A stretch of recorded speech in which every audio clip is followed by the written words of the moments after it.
Hello, everyone, and welcome to the Damage Report. I'm John Arola. We're going to close things out right. A big Friday show, third day of the impeachment trial. It's going on right now, but don't pay attention to it, okay? Well, if anything big happens, we'll keep you apprised because Bart's in the chat or Edwin will tell me or Craig will tell me. It'll be cool, don't worry about it.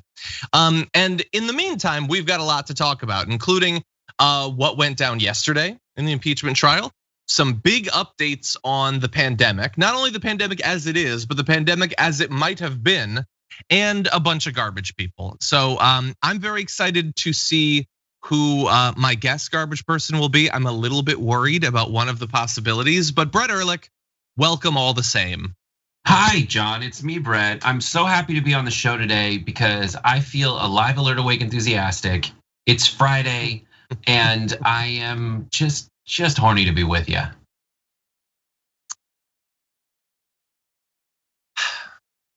You know, I was gonna throw to this thing now, but now I'm worried about the trend that will start.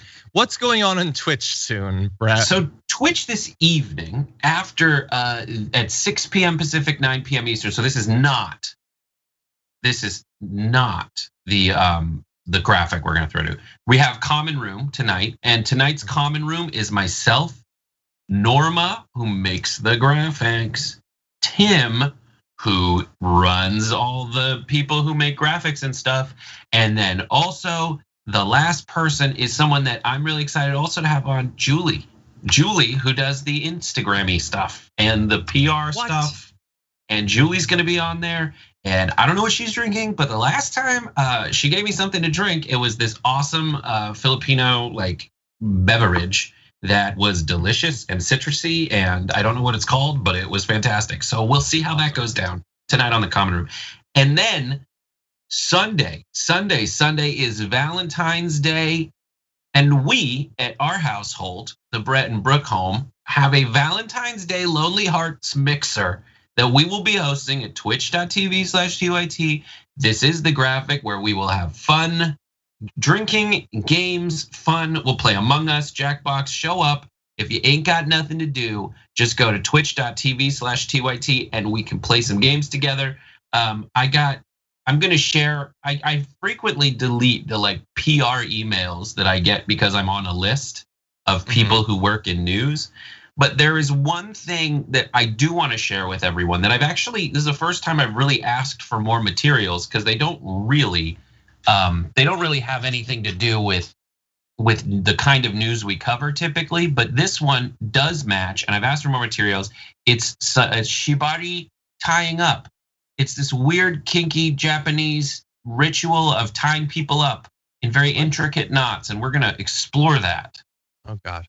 So please join us. Are you gonna explain? Are you gonna tell us the story of you getting your apparently full Maori tattoo? That you've got there? Yeah. That's definitely my torso, and that's definitely my wife's your torso. Yeah, that's me. That is you. That's you. That's how faces work. Faces are sharper than bodies. It's weird. I don't know why that is. Anyway, that sounds like fun, everybody. So twitch.tv/TYT is where you can watch all of that. You could also be watching us right now there. If you are, you know that you are. And also when I am on the Young Turks later on today, leading the first hour of the Power Panel, that will also be available at twitch.tv/TYT. So thank you, Brett. Now, we've got a lot we're gonna be talking about through the course of today's show. Brett and I are gonna do our best to move expeditiously through the topics because there's a good bit here. But you're definitely gonna wanna stay tuned till the end because that's when we're gonna whip out the garbage can and feed it a little bit of trash. It's impeachment week, so you know there's some good stuff.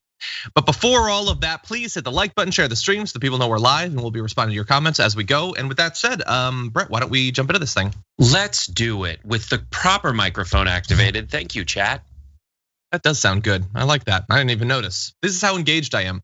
Anyway, okay, let's move into this thing. How serious are Republicans taking these impeachment proceedings? Well, as the House Impeachment Managers presented their argument back on Wednesday, you had Senator Rand Paul doodling. Senator Josh Hawley put his feet up while reading briefs in the gallery. Senator Mike Braun appeared to struggle to stay awake. Senator Rick Scott appeared to study a map of Southeast Asia. That's the most fascinating one. There's some like, I really want to dig into that and find out what was going on. Is he just a lifelong learner? Is he plotting a a trip. But anyway, Paul and Senator Limas refused to wear face masks because why not? They are Republicans. Several Republican senators were late to the proceedings or left for extended periods of time or chatted with each other during the arguments. Now, of course, in normal US criminal proceedings, jurors may be removed by the judge if they fall asleep, don't pay attention, or are late or absent, or actually participated in the crime that is being investigated. So that's fun, Brett. The last few days where we've been seeing more and more of this video footage, including a lot of new stuff, finding out more about how bad it could have been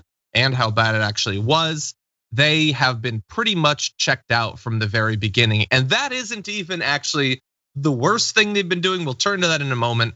But what do you think about the Republican jurors in this trial? Many of them have already made up their mind. There is this weird, sad trap that we all seem to be that I find myself falling into. I'm not gonna speak for others, where I fixate on the one senator who has changed his mind, one of the senators from Louisiana, who had voted after hearing the arguments to go ahead with agreeing that the impeachment itself is constitutional. And he's talking about how he saw some very compelling evidence from the first half, which is the prosecution and the impeachment managers. Now, just to keep everyone updated on what's happening in that, in the impeachment case, now they're just going through tweets and showing that, like, when the impeachment managers edited together videos showing what happened that day, that they edited out some things. And so what's happening now is this very delightful experience where the defense thinks they've got this like gotcha moment. So they play Trump's clips in their entirety. But what ends up happening is you realize that even in their entirety, Trump is either both the most incompetent president and the dumbest president ever to hold the office. And he's still inciting violence, and he's still essentially doing those things that he was accused of doing. It's just that they're relying on these jurors who aren't paying that much attention to now feel like they have an out to say, see, they edited out the part when he said that. And that's it. Because people like to see the side by side where it's like, here's where it cuts out. Yeah, totally. And as they continue on till today, and we're gonna talk a bit about what they will be doing. We know that it's going on right now. They've gotten a little bit of advice about some of the little tricky things they might be able to do. And that advice is coming again from those who are supposed to be deciding the merit of the charges and all of that, and instead are doing, what's gonna be described here, a little clip from Newsmax with Jason Miller representing Trump's team. David Schoen, what was this all about? 3 GOP senators, Ted Cruz, Lindsey Graham, went back into the cloakroom and apparently chit-chatted with the president's 2 attorneys yesterday. Was that a pep talk or what was that all about? A little bit of all of the above. I would say most of the points that the senators were raising, we have in our presentations and we have in our arguments. So that was good reinforcement for us that we're thinking about this in the same direction. But I'll tell you, Ted Cruz, Lindsey Graham, Mike Lee, these are some smart guys with some very good ideas. And I think President Trump is gonna get the absolute best defense today. And it was a real honor to have those senators come in and give us some additional ideas. So we're appreciative for that. I'm not a lawyer or anything, but that seems crazy. That just seems crazy that they went and they listened to the prosecution. They're like, interesting. Yeah, they really did try to sway us. Now I'm gonna take that and give it to the defense. And they can do that, Brett, I guess, because there's no consequences for virtually anything. Well, the whole idea behind having a jury is, and the thing that the Republicans are supposed to lie about and say is that they're impartial. That's what the senator from Louisiana is saying. He's like, I'm an impartial juror. He's citing Proverbs now, saying, like, I'm gonna wait until this actually is argued by the defense, but it's very persuasive so far. But they're supposed to lie. People like Ted Cruz are supposed to have enough internal shame to say, I'm just gonna keep an open mind through this. They're not supposed to then go and expose themselves as a wildly partial jury. These jurors who should not even be weighing in on this case in the first place because they did the exact same thing that Trump is being accused of. So if Trump is convicted, they're convicted. If it was a normal jury selection, those people, or at least it should set a precedent in theory that there should be some consequences for them as well. Yes, I would argue the whole way that it's this moment that we all have when we see all these people acting the political theater, and you say, what game are we playing? Because we know what's happening. And there's a lot of law around that, where it's like, we know what's happening. We know you didn't say the exact words, go mess people up and stab them. But we are establishing that you are intentionally rejecting the results of the election to do something that is different than anything we've seen before. You are trying to end democracy in America. That is the only thing that they are doing, and it is more explicit than it ever has been. And they've set the groundwork for years and years and years on that side of the aisle, whatever the name of the party has been, to disenfranchise people. Yeah. And they've done it with like off-season trades, essentially, off-season rule changes. But now they're trying to do it after the buzzer sounds and it's over. Yeah. That's what they were trying to do. And so they should have been disqualified from the get-go. And now they're either, I mean, if the Trump defense team was more competent, I would call this jury tampering. But it's actually defense team tampering, because they're so incompetent that now Lee, Cruz, and Graham need to go up there and say, no, you idiots, you're making it so difficult for us to help you that here's what you need to do.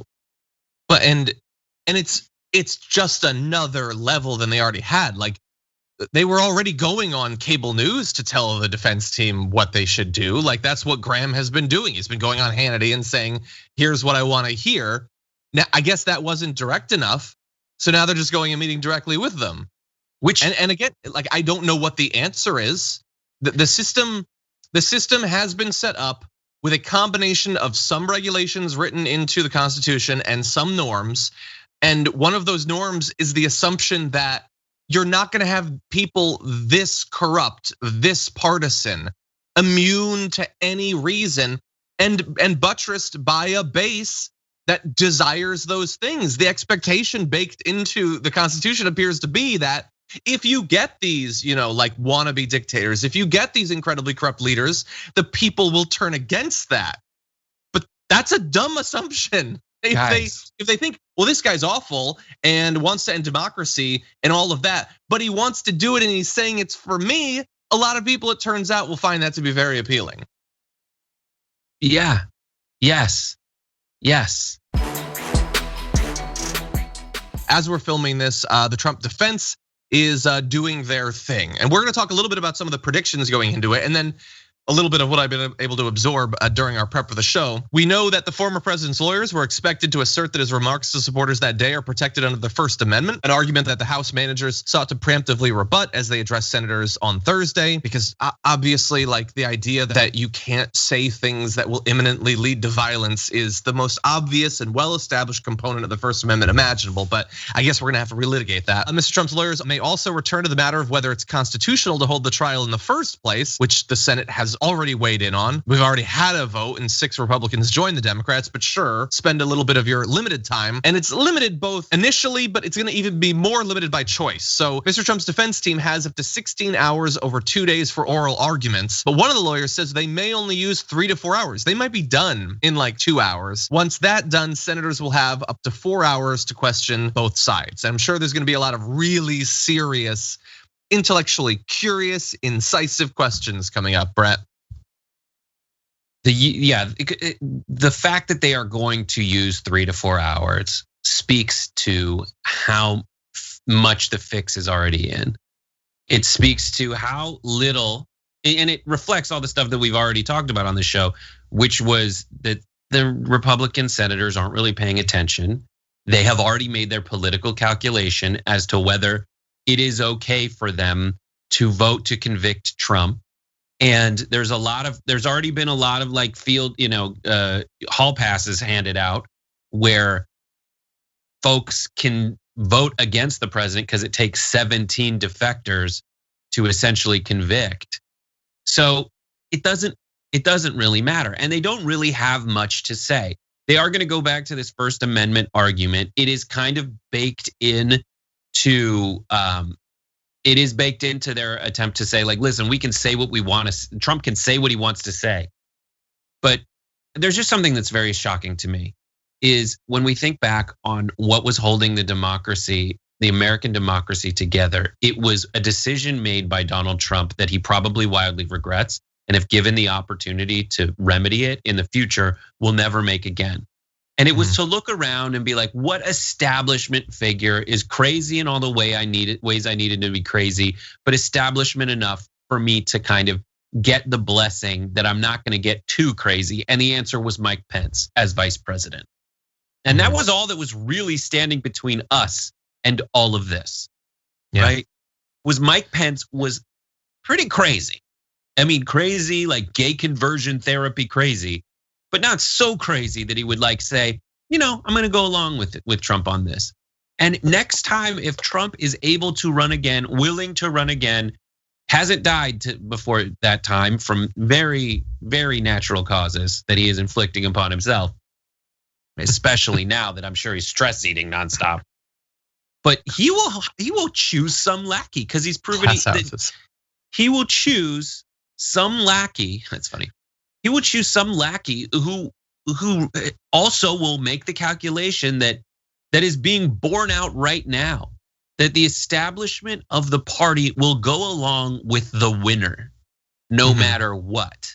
And if the winner is Donald Trump, then they're gonna go along with it, because the kind of thing that scared Nixon into resigning, which is the norms you were talking about earlier. The fact that, like, listen, something's gonna happen. The senators looked around and were saying to themselves, listen, something's going to happen. Republicans, something is going to happen that's going to affect us negatively because people have shame and decency in their hearts. Yeah. Now the news cycle's so fast and it's so unmoored from every modicum of accountability that now the next time, unless we impeach him and don't let him go, and I know there's a backup move of the 14th Amendment, but essentially if this continues, then maybe he won't make that same mistake twice and we'll be back at this point, except there won't have been Mike Pence to say, no, I'm gonna certify these electoral results. Yeah, and the point overall about the danger, not of him running and winning, but of him running and losing and then doing again what he did here was made yesterday, and is, I think, a very good one. We need to talk about a relatively new show called the Republic, or UNFTR. As a Young Turks fan, you already know that the government, the media, and corporations are constantly peddling lies that serve the interests of the rich and powerful. But now there's a podcast dedicated to unraveling those lies, debunking the conventional wisdom. In each episode of the Republic, or UNFTR, the host delves into a different historical episode or topic that's generally misunderstood or purposely obfuscated by the so-called powers that be, featuring in-depth research, razor-sharp commentary, and just the right amount of vulgarity. The UNFTR podcast takes a sledgehammer to what you thought you knew about some of the nation's most sacred historical cows. But don't just take my word for it. The New York Times described UNFTR as consistently compelling and educational, aiming to challenge conventional wisdom and upend the historical narratives that were taught in school. For as the great philosopher Yoda once put it, you must unlearn what you have learned. And that's true whether you're in Jedi training or you're uprooting and exposing all the propaganda and disinformation you've been fed over the course of your lifetime. So search for UNFTR in your podcast app today and get ready to get informed, angered, and entertained all at the same time.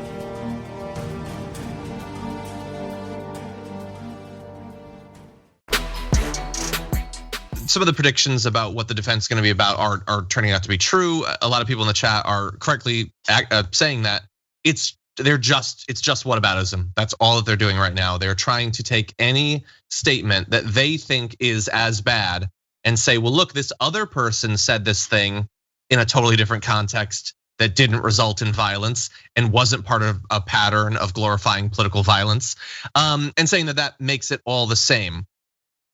And I think there's starting to be a reaction to this that I think more of us should think about. Not that there's going to be critical thought that's going to result in senators going one way or the other, but if there were, ask yourself, for instance, one of the things they're citing is other politicians who've said you have to get out there and fight, or it's time to fight, or using fight, or whatever. So what does the word fight mean? And I think context is probably pretty important here. So if it's 300 days until the election and you say you got to get out there and fight, you could conceivably be talking about virtually anything political, right? And like, we're still in the primaries. You could be fighting to choose the right candidate. You could be fighting to register voters, all of that. Even right up until the election, get out there and fight, have your voices be heard. You could give a little bit of money, you could drive people to the polls and all of that. But people are pointing out, on the morning of January 6th, what does fight mean? Because the election was months ago. All of your court cases have been going on for months and you've lost. The results are about to be certified. Your attempts to stop that from happening and send rival electors are already done. There is no place for random mobs of people at that point to do anything else that you would cloak under the guise of fighting politically. All there is a constitutionally mandated process ongoing a little bit of ways from your rally. So what other definition of fight is left other than go there, mob the building, and stop the count from happening? There's no voting to be done. There's no candidates to be chosen. There's no other demonstrations to be held. You had the demonstration. After that, what remains for fighting? And this is far more than they're gonna get into because they don't care. They're not trying to actually claim that other politicians are being irresponsible. And it's, again, like we've been saying all week, it seems so pointless because Ted Cruz he's not waiting for the right rhetorical flourish to sway him. But it is frustrating to see whataboutism once again rule the day. No, I think that's a weak argument. I think it depends on what your definition of is a weak argument, especially in terms of what Trump means by it. I think that's what it came off as to me. I think you might be saying like, I think the focus, and I also don't think that they're gonna get him on this. And I think that this general like get him on what? On him directly inciting violence. They're just not gonna get. You mean they're gonna quit him overall? Yeah. Yeah, and I don't think I agree. I don't think it's a strong argument. You just are not gonna get it. I think what the best chance is to appeal not to what Trump meant by it, but what a reasonable person would assume those people in that group would interpret from it, and the responsibility you bear as the president. Because like a minute and a half after saying we're gonna walk down, I'm gonna walk with you down and we're gonna fight, he says peacefully and patriotically. And that's what he thinks is his kind of get out of jail free card. And if the shoe were on the other foot and someone said, I want you to be peaceful, I would then have to go back, take a step. If it was some other group and some other person besides the president, who's responsible if it turns into violence? I would say, well, let's look at and this is what the impeachment managers have done. Let's look at the pattern over years and years. Yes. And it would take a total idiot. And Trump has tested the boundaries of that definition. But it would take a total idiot not to understand that by saying fight, even if they if QAnon and his entire group look at the subtext and he knows this and are looking for the deeper meaning and parsing how they can interpret it. Trump needed to do the thing that the Republicans for years and years have touted as the one amazing thing about American democracy, and that is the peaceful transfer of power. Yeah. And he has gotten rid of that, not for 12 hours, not for 30 days, not for 30 hours, not for 72 hours, but for like 72 days. Yeah. And continuing to now, but especially on that day, he is still trying to undermine and eliminate American democracy. And at that point, and so I think also so that's my take. Yeah, I obviously the pattern leading up to it matters. I think, I don't know how much of a part this plays in past First Amendment court cases, but I think your reaction to what happens could give us insight into what your motivations were. Like if I'm in a theater and I say, let's burn this mother down, then as you pointed out, how likely it is that people are to act one way or another, should be included. Like if I'm saying that to a group of people that are holding jugs of gasoline, that might be interpreted differently. But also, if I just say it and then they start lighting fires, and then I just stand there versus shouting, no, stop, no, this isn't what I meant. That tells us a little bit about what you think. And we know exactly what he did and didn't do on the 6th and on the 7th and all the way up until now, actually. And so intent matters, and he has been very clear how little he cared about what happened. Throughout the pandemic, we've speculated about how bad it is and how it didn't necessarily need to be so bad, knowing beyond a shadow of a doubt that thousands, potentially tens of thousands, or even more did not need to die. Not even speculating what would it have been like if Trump had really nailed this thing, but what would it have been like if he had pretended to care even a little bit? If Fox hadn't dedicated month after month of their programming to misinforming people and causing them to believe that there's no more important political identity for a person to have than someone who doesn't give an F about COVID. Well, we don't know for sure, especially for any individual part of that, but according to a new Lancet Commission report, the US could have averted 40% of the deaths from COVID-19 had the country's death rates just corresponded with the rates in other high-income G7 countries. Now, of course, we in theory are such a rich country that it's not impossible to speculate that we could have done better than those other countries, but even if we'd only done as well, we could have averted 40% of the deaths. And bear in mind that as of right now, about 470,000 Americans have already died from the coronavirus. That's gonna shoot past 500,000 in the next few weeks. God only knows what it'll end up by the end. So 40% of that is a lot of people. That is more than the vast majority of the wars US has been involved in, let alone any other natural disasters, terror attacks, anything like that. We could not have helped but done better had we really tried at all. But no, John, you misunderstand the glory of the American healthcare system, which parallels the glory of the American dream itself, which is, yes, you may, first of all, construction. Yes, you may have the opportunity, you may have died because you were not wealthy, but had you been wealthy, you would have lived longer. And that's the American dream, that's the American healthcare system. The wealthy, you should be very happy, because you live in a country where the wealthy can do that much better than you. Yeah. Because they can afford to. Yeah. We have the #1 healthcare system. Technically, for a few people, most need not apply. That's the thing. Like, sure, yeah.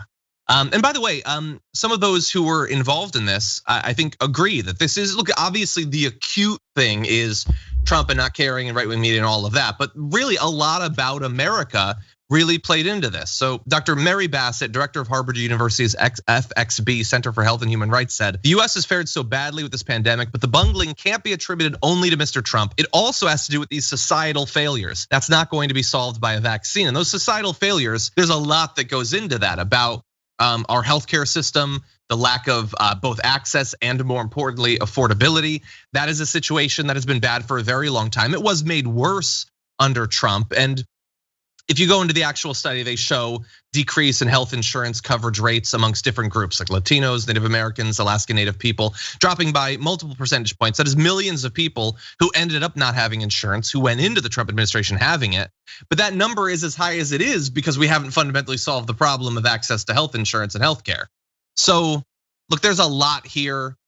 I mean, just US life expectancy overall is far worse than other countries. If you're interested in this, please go and see the actual study. But this really is an indictment, not just of the Trump administration, although that is in the pandemic the biggest single problem, but a lot of problems that will remain post-Trump, some of which there have been proposals that could potentially deal with it, but quite a few sort of structural elements of our society that are not truly being questioned by the new administration are unlikely to be solved, leaving us for the next pandemic in a sort of similar, although marginally better prepared, because I assume Biden will actually care whether these people live or die, which isn't something we can say about Trump. But that it's a lot, obviously, but it is important. We're talking about hundreds of thousands of lives on the line. And I would wager you do not need to have a pandemic to learn these lessons. And a lot of the solutions we could implement in order to improve the situation and have fixed this will be better for people when there's not a pandemic. And just so everyone knows, when you talk to your conservative friend who says like, listen, we are that country that makes the innovations. We are the country that has a capitalist intent behind our innovation strategy, and that is why we can soar higher for the highest people. They ignore that the lowest people are much lower here. And the vaccine is a German company. Like, there are other countries that are making these innovations. So that's a BS argument. And the one thing that will end the conversation altogether, full stop, is that in America, we spend twice as much per person on healthcare than those other countries, and we die sooner. Yep. So the capitalist argument is wrong, that competition drives prices down. It costs twice as much to do this stuff here in America. So that is just profiteering because your health is an inelastic good. Just because the price goes up doesn't mean the demand goes down, because you're gonna die. And it artificially creates, and you wanna stay alive, it artificially creates higher stakes inelastic demand conditions, because rather than the alternative, which is a more preventive care focused situation in which you can just go to the doctor and get treatment when you're feeling a little sick.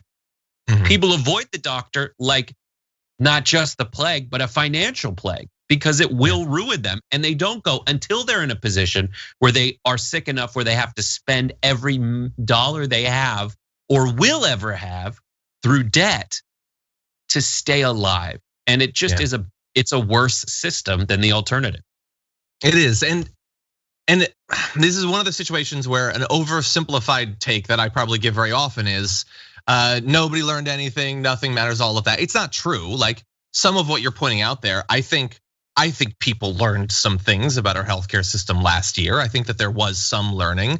It is frustrating that some, I think, seemingly easy lessons to learn really haven't been learned. Like, for instance, your access to health insurance being tied directly to employment. Maybe we can come up with some situations where that's a bad call, but I don't think that fundamentally is a thing that the American people understand needs to change. But yeah, I think that there has been some learning. There were a number of opportunities, virtually limitless, where Donald Trump could have pretended that he cared about the pandemic, that he could have actually led, not just in terms of doing something, but providing an example that many of his adoring fans could have gone by. Masking, social distancing, not joking about the entire thing, not thinking it's just an opportunity to make racist jokes, all of that. But I think one of the most important opportunities, although late in the pandemic, was when he himself got sick with COVID. For many of us outsiders, it seemed like sort of karma finally hitting. It was the inevitable outcome of his careless attitude towards the pandemic. And now we're finding out that it was actually worse than we thought. He was sicker with COVID-19 in October than had publicly been acknowledged at the time, with extremely depressed blood oxygen levels at one point and a lung problem associated with pneumonia caused by the coronavirus. His prognosis became so worrisome before he was taken to Walter Reed that officials believed he would need to be put on a ventilator, which is obviously that is a terrible point in someone's battle with COVID. People familiar with his health said that he was found to have lung infiltrates, which occur when the lungs are inflamed and contain substances such as fluid or bacteria. Their presence, especially when a patient is exhibiting other symptoms, can be a sign of an acute case of the disease. Another bad sign was his blood oxygen level, which dipped into the 80s. The disease is considered severe when the blood oxygen level falls to the low 90s. Now, he was hit by this, and not like in a casual way. Like, he was hit hard. And in theory, it was a chance for him to reevaluate the way he had been presenting himself with the disease, how serious it is. But he cared more about his public image, and that was what won out. The former president resisted being taken from the White House to Walter Reed, relenting when aides told him that he could walk out on his own or risk waiting until the US Secret Service was forced to carry him out if he got sicker. So he was willing to risk getting sicker until he was told, you'll look bad if that happens. And they lied about all of this, by the way. Throughout, they said that he was working hard, which isn't even true when he isn't sick. They tried to hide all of this throughout when it was an opportunity to show people how serious this is. This is a country that is filled with millions and millions of people who have a varying spectrum of the disease literally doesn't exist beliefs, to it's being trumped up and people have other stuff, but they're calling it COVID, or sure, you can get it, but it's not that bad. It's just the flu. Him actually coming clean with the American people could have gotten through to some of those people, if anything was going to. And instead, he chose to pretend that he's some sort of hero, that it wasn't really affecting him. It wouldn't change his behavior, nor should it change yours. We always say Republicans only learn when something hits them close to home. But he has proven that not even that is true for some Republicans. For him, even hitting inside of his own lungs wasn't enough for him to change his behavior. And there you're seeing what happened immediately after he left, that what seemed at the time to be a death gasp that he was letting out. Yeah, so it's so perfect, really, because Trump is that guy. Trump is that guy who only cares about appearances. He has the whole hair thing that is his defining characteristic. Everything that every building he has to be gold plated. He started an airline where he bought really crappy planes, but wanted gold toilets essentially in them, and that weighed down the planes, so they were more at risk for crashing. And that same theme played out through this. And the idea that there was a worse alternative optics-wise than him slowly walking out of the White House, where they have a clinic, and being airlifted to Walter Reed Medical Center. The fact, I mean, we all kind of felt it. We're like, and we reported on it at the time on the Young Turks, which was basically to say, like, it is really bad.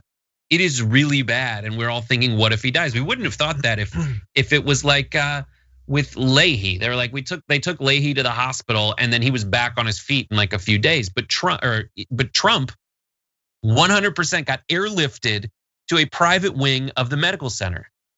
Yep. And then they, as you say, they had those like photos of him like, I'm doing work, I'm really okay. Like an empty desk. And then remember, he exposed Secret Service officers so that he could ride in a car and wave feebly at some of his fans to pretend that it wasn't serious. That was what he was doing, was pretending it's not a disease that you actually have to care about. While also, and we made the point, you just made the point, like, that he gets to be airlifted to a private hospital where he'll have Dr. House and their entire team operating on him. Other people don't get that. Other politicians don't even get that. Republican representative died of COVID. Not everybody gets that. Like, we have the concept of Dr. Johnny Bananas to point this out, that sure, for some, the most rich, the most politically connected, they can, we're not gonna go in depth into it, but he got treatments that hadn't even yet been approved by the FDA because he's the president and because he's rich and because he's powerful. But other people don't get that. It could have been an opportunity for him to come to grips with that. I get this thing, other people don't. Other people in my same situation would have died. But I will learn nothing from that. I will try to ensure that other people learn nothing from this. And that resulted in really horrendous behavior. And by the way, not for nothing, that was October. So what happened in Thanksgiving? And what happened in Christmas? A country that had been gradually led to believe that this wasn't something you had to worry about anymore, went and partied and traveled and hung out with their families. And that's how we got to a point where we're losing between 3,000 and 4,000 people a day. It wasn't nearly as bad back in October. Maybe if he had taken this really seriously and had really tried to drill into the right, into his MAGA fans, that this is something serious. I know it was in me, I had the infiltrates. I don't want anyone else to experience this. Maybe Thanksgiving wouldn't have gone the way it did, and maybe Christmas wouldn't have gone the way it did, and maybe we'd be sitting at 300,000 deaths instead of 470. And from just like a purely observational standpoint, it is one of those. So when you think about it from a philosophical standpoint, almost, he is an ego fundamentalist. Like that, he is a fundamentalist, and it's all about ego. And you always wondered, like. And there's a lot of presidents who folks have criticized because they didn't go hard enough in the paint for certain things. And Trump is that guy who never once really backed down, issued an apology, walked something back, and you wonder what would that do to the country? And we watched it happen in the pre-COVID times, and the answer was it just got louder and more people watched the news. But when a real crisis faced the country, it proved that we were right saying that folks kind of need to have some level of decency and some other priority besides themselves, something larger than themselves, some kind of prioritization of American values, democratic values, institutional values. And he just, in the time when it was challenged the most, he failed that challenge at every level, every step of the way. And he told people to inject themselves with bleach because he didn't care enough about anyone else to even moderately consider input from someone beside like the weird voice on his shoulder, essentially. Yeah. And we got to see that. And to our credit as a country, Americans said, we're not gonna give you the keys for another 4 years. That's true. Yeah, that's true.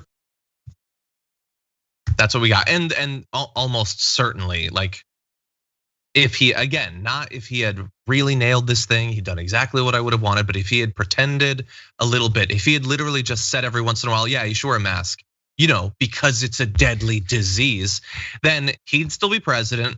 The Republicans would still have the Senate. No, I disagree. It did matter.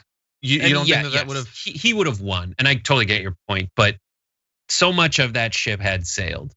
He already laid so much of the foundation, and along the way, he did say stuff like "be peaceful." It was always too late. It was there's some bad people in that group, but he also said there are very fine people on both sides. Yeah, like he had already it's just a new brand of dog whistle that you can hear every tone. It's just that your brain can't handle hearing every tone, that we start tuning out some part of it. And I've used every metaphor along the way of it, just like your justice butthole that he keeps stretching out where you can't even feel when you're getting violated. The fart smell. You used a lot of metaphors. I would keep looking. Because anyone has got to be better than that. Yeah, we've gone nose blind. We've gone nose blind. Okay.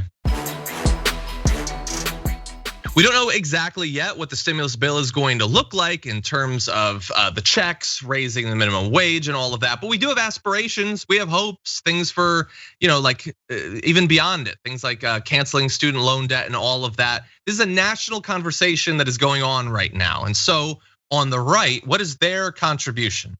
Well, I believe it was Fox and Friends had Dave Ramsey on, the money guy.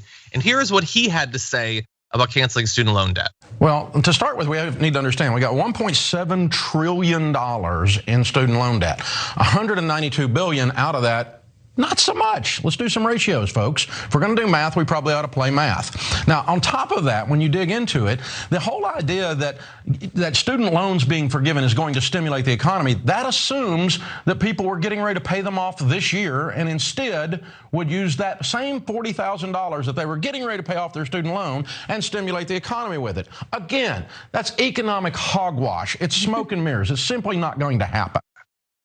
This guy has written books and things.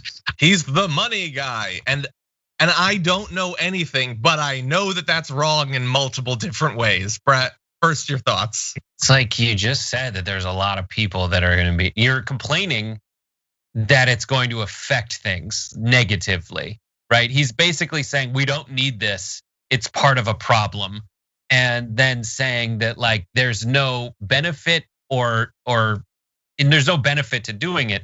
Well, then do it. Do it. If it's inconsequential by your definition, let's try it. Because I hate to tell Dave Ramsey, who I do like watching. He is a fun guy to watch, or has been in the past. He's just kind of a personality. But let's see what happens when people don't have to pay back that money. Because the $40,000 debt, eliminating that much from their outstanding debt will also reduce their monthly payments. It'll and a lot of the times having that much in your overall debt as Skip tells me, the director, if I didn't have student debt, I'd immediately buy a car. Like having that much that's another like basic fundamental economic thing for people in their everyday lives. If they have a large amount of debt, they're always paying interest on it. And that's the problem. There are people who complain about having this much student loan debt and they've been paying it for 15 years and the principal still hasn't gone down. Or it's gone up. Or it's gone up, right? Amount has gone up. Yeah, exactly. It's first of all the idea that it's dumb to propose canceling some of the debt because there's more debt than that when he knows full well this is the portion of the debt that he can unilaterally cancel because it's the federally backed kind, not the private kind. Like if he doesn't know that, then that's crazy. If he does know that, it's incredibly dishonest. And that is like saying, well, that's only a little bit of the overall debt, is in theory an inroads to a conversation about eventually canceling all debt, not to close the door on canceling any of it. And that aside, it's hogwash to believe that people would take that $40,000 and instead use it to stimulate the economy. What could you possibly surmise they would do with that money that is likely to happen and that would not stimulate the economy? Honestly, anyone in the chat right now, anyone who's got student loan debt, if it suddenly vanished and instead of the $200, $500, $1,000, more than $1,000 every month that you have to spend on that, what are you stuffing your mattress with the cash? What are you doing that would not actually stimulate the economy? But that guy, again, he's a professional money person. He's playing math, and he's written many books, many leather-bound books, and he knows what's going on. We don't. But that's what Fox is hearing. Again, Fox is there to speak to the economically anxious, left behind Americans that haven't gotten assistance from the government. And they just happen to spend their time bringing on people that tell them that the government doing anything to improve their economic situation is actually a bad thing and you shouldn't trust it. Yeah, so stupid. That is how right-wing populism works. Come in for the immigration demonization and stay for more of that, actually. That's all that they've got, actually. Dave, I just think there's a moral hazard doing this. You're young, absolutely. You signed a financial contract. You have an obligation to pay that money back. Absolutely. Well, listen, there's some situations where folks are hurting and this thing has it's gotten completely out of hand. Yeah. I mean, there are people's lives who have been destroyed by this program. Somebody needs some relief somewhere. I'm fine with that. But this has nothing to do with really helping people. This is a political gimme by progressives. None of that makes any sense. None of that makes any sense. So, it's a moral hazard because you signed on to it, so you have to pay it. Okay, should they have had to sign on to it, to something that fundamentally could crush them in debt for the rest of their life? And by the way, what if they hadn't signed on to it? What would have happened? No. They couldn't have gone to school. And the Fox host is saying he is perfectly fine with not helping out people who signed it and leaving us with a country full of people that, if they're not born into wealth, if they're not a Swanson heir, well then screw you. You don't get to go to college. And if you do, we're never gonna help you. And if you're crushed for the rest of your life, hey buddy, you signed on to it. You signed on to an incredibly unfair system. The moral hazard is creating this whole cycle in the first place, where you give you mandate essentially, just de facto, there's a mandate that you need to have a college education. A high school diploma isn't enough anymore. And then you get people these student loans, which are either federally backed or private. Either way, it essentially increases the number of people who have access to money to do what? To give it to schools. Those schools run up their tuition because now there is money coming in. So the moral hazard is the growing cost of undergraduate and graduate education in the country. And that's something that we need to fix. And that's why folks are eyeing free college, not free college, but tax funded college for 2-year education, 2-year junior college education, and maybe 4-year college education in certain places. But that's the moral problem with it. That's what's so frustrating about what he's saying. Yeah, and then for Dave Ramsey to end by saying, people's lives have been ruined by this program that the Fox host is totally defending and thinks shouldn't be changed. And they really do need help, but not like this. Because it's just a political thing. But then what? Then what are you proposing? You say they have to be helped. They're being victimized by the program. This would help them, but suspiciously you're not interested. And why not? Because it's just political. Well, it is a political program. That is what we're talking about here. It's gonna be political. He can't come up with an actual reason. It's like, what a great scam. I really think people should need to be helped, but not in any of those ways that group is proposing. I'm with the people who propose doing literally nothing. It's like, you can say you want help, but there's no evidence that that's actually true. And then it's worth saying that this whole argument that y'all signed on to a contract, and if it bankrupts you, it bankrupts you. Well, what happened to the big banks in the 2008 crisis? They got bailed out. So why don't we bail out the American people who, I hate to break it to Dave Ramsey, when they have money in their pocket, they'll spend it on the stuff that they're not buying right now because they can't afford it. Like food, like medicine. Perhaps rent. And like Red Artifact says in the Twitch chat, and by the way, if you avoid the moral hazard by not signing that and not going to college, what is Fox gonna say about you later on when you are suffering, when you can't get ahead? Right. Well, you should have tried harder. You should lift yourself up, go to college, get an education. And that's it. It's all that they want to have it. They want to have it always at all times. It's like the folks who raided the Capitol who are conservatives and they say, listen, it's all about, if you ask them every other day of the week, what is it about? Oh, it's all about taking personal responsibility for your actions. And the people who don't do that are letting us down, those collective handout takers. Yeah. But then you ask them now in a court of law, so why did you raid the Capitol? And they're like, well, the president made me do it. I am powerless. I have no individual decision-making power. It's all his fault. So which is it? So frustrating. Eckhart in the chat has an interesting theory that Dave Ramsey doesn't want the debt canceled because his radio program gets its ratings by helping people take responsibility and pay off their debt. I mean, there's so many. Those shows also have like debt consolidation services that they that is nonstop. That's probably like 1/5 of the advertising on a show like that when they're not telling you how to like Australian dream alleviate your psoriatic back pain or something. Exactly. It's the end of the week, and so it's time to take out the trash.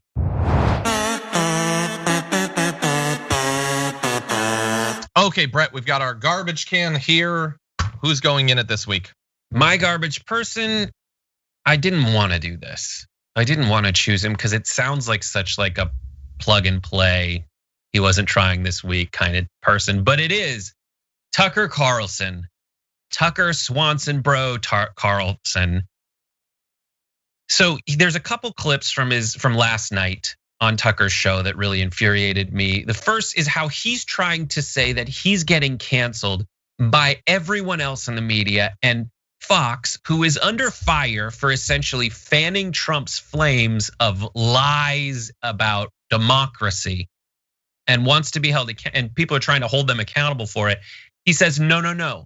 Fox News is just saying something different, and they stand as that lone life preserver in a sea of uniformity. Of all of those, it's this channel, Fox News, that is the most significant hurdle to getting everyone to sing from the same song sheet. Fox is the last big organization in the American news media that differs in even the smallest ways from the other big news organizations. The only one, that's it, just us. At this point, there's everyone else in the media standing in crisp formation in their starched matching uniforms and their little caps, patiently awaiting orders from the billionaire class. And then there's Fox News off by itself, occasionally saying things that are slightly different from everyone else. Oh my God, that's hilarious. First of all, the starched uniforms, I think that's like, and their little caps. He wants to say that that every other big news organization is North Korea, essentially, and you're in your starched uniform.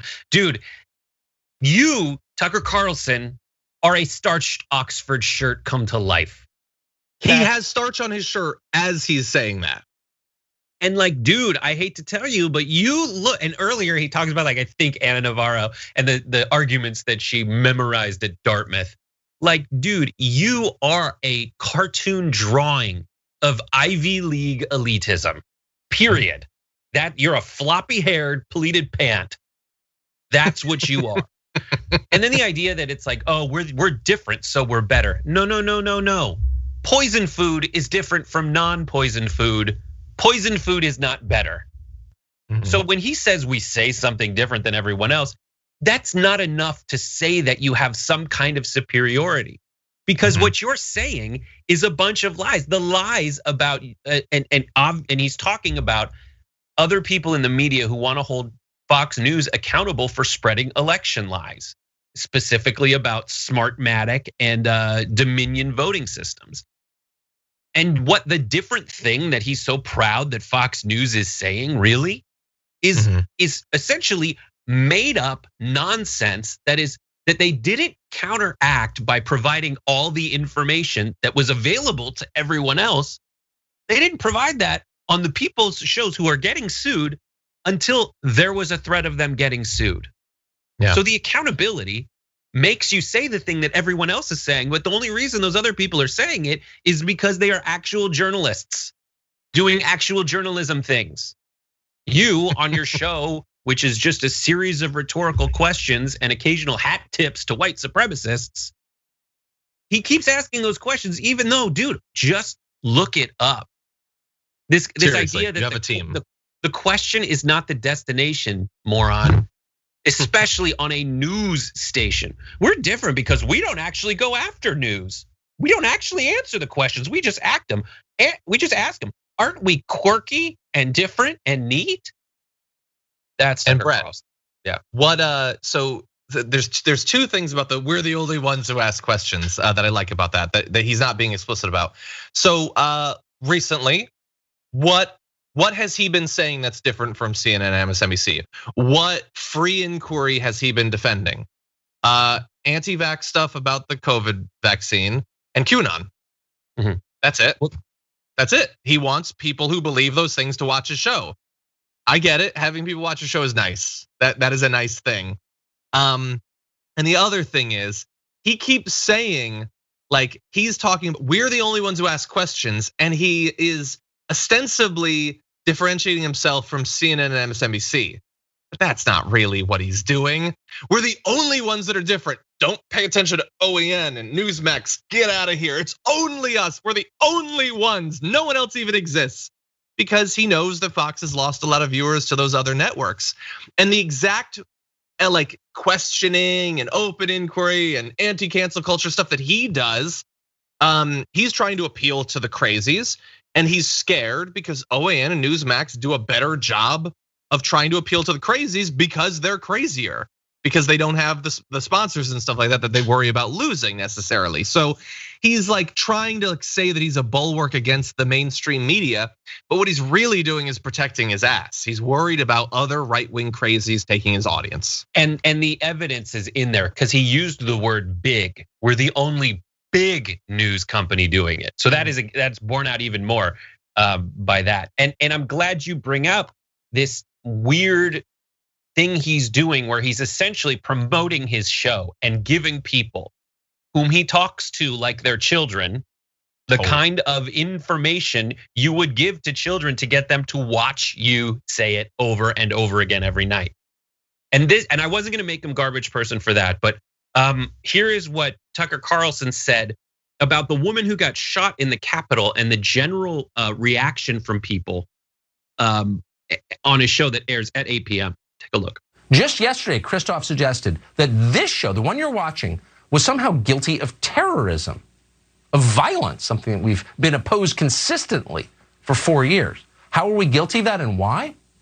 Well, because Ashley Babbitt, the unarmed protester shot to death at the Capitol on January 6th, apparently watched this show from time to time at 8 p.m.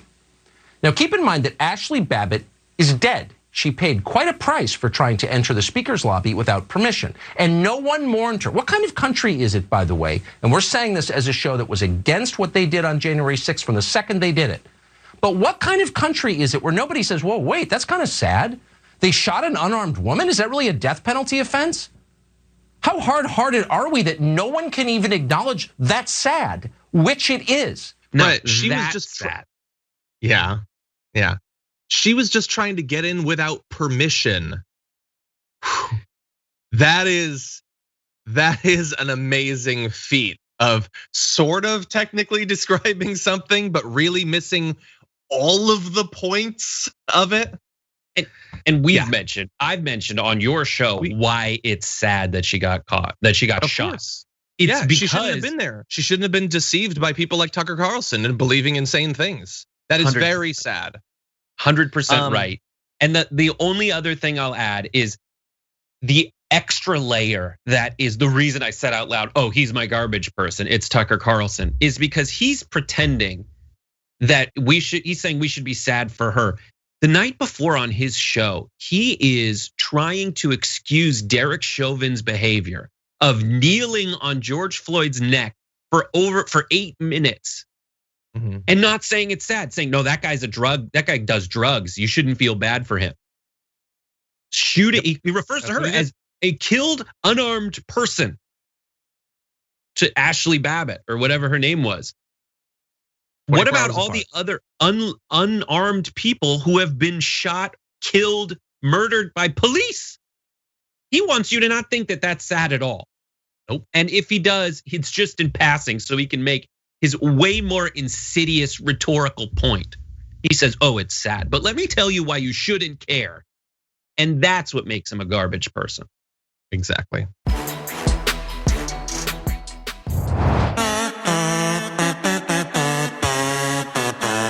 For my garbage person of the week, I have one.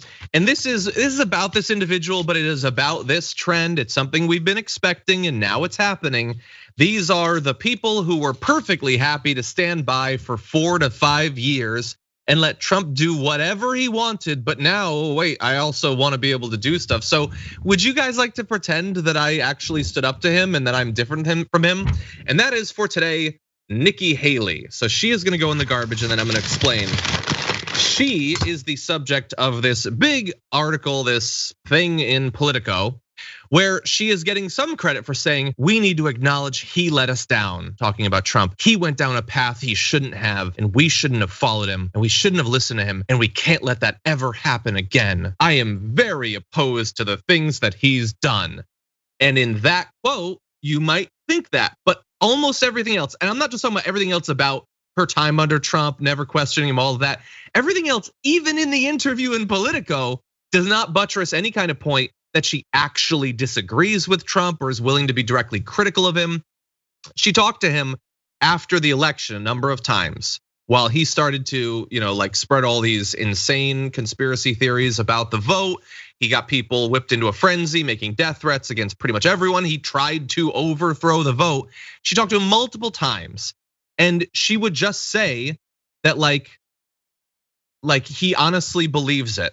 He really does think that he lost legitimately. When he was talking about that, I didn't address it. Like she didn't actually ever, in her own words now, try to convince Trump to not overthrow democracy or to not do all of these things. This isn't like 3 years ago. This is just a month or two ago. She still was just passively listening to Trump. And she's like, Tim Alberta's the reporter for Politico.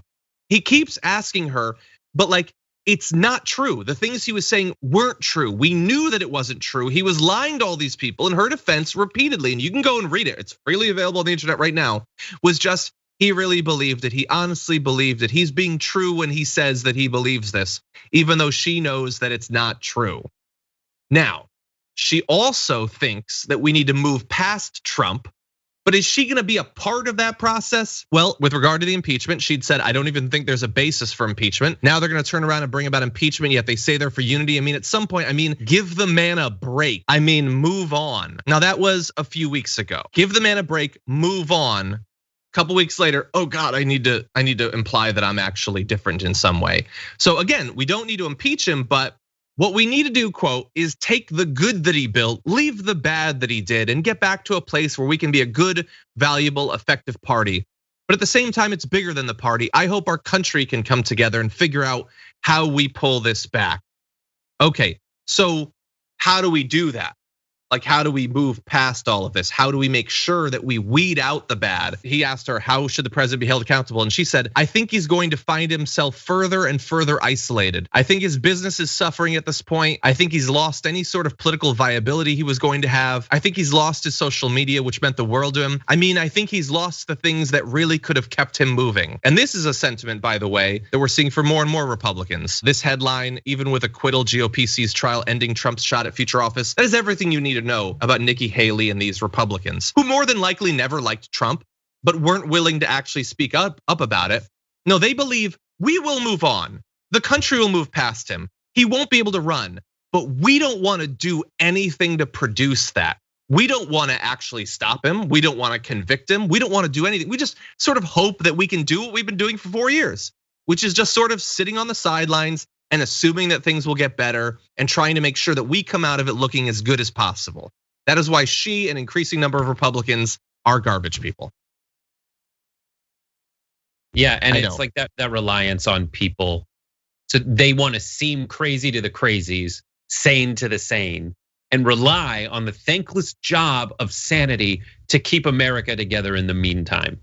Yeah. Ugh.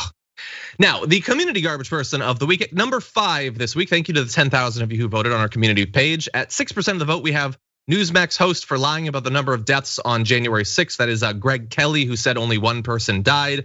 Let's see, in number 4, with 13% of the vote, we have Matt Gaetz for his creepy Marjorie Green cigarette comment. That was a weird one. Go take a look at last week's garbage person if you want to see that. Let's see, then we have at 18% of the vote, Rand Paul for doodling during the impeachment hearings. Coming in at number 2, Nancy Mace for lying in her attempt to discredit AOC's experience with 20% of the vote. But number 1, Ron Johnson at 43% of the vote for blaming Pelosi for the Capitol insurrection. He was joined just a day ago by Lindsey Graham doing the same thing. We think nothing bad happened at the Capitol, but if it did, probably Nancy Pelosi is responsible for it. So thank you to the community for voting. Ron Johnson is this week's community garbage person. And Brett, thank you for joining us on this episode. Very excited to join you in our production meeting in just a couple of minutes. Thank you as always. Thank you. Bye. Bye. And everybody, we're apparently very over, so thank you for joining us today. I'm gonna be leading the first hour of the Power Panel with Cenk Uygur and a guest later on today, so definitely stay tuned for that. And until then, stay safe out there, stay sane out there. We'll see you soon.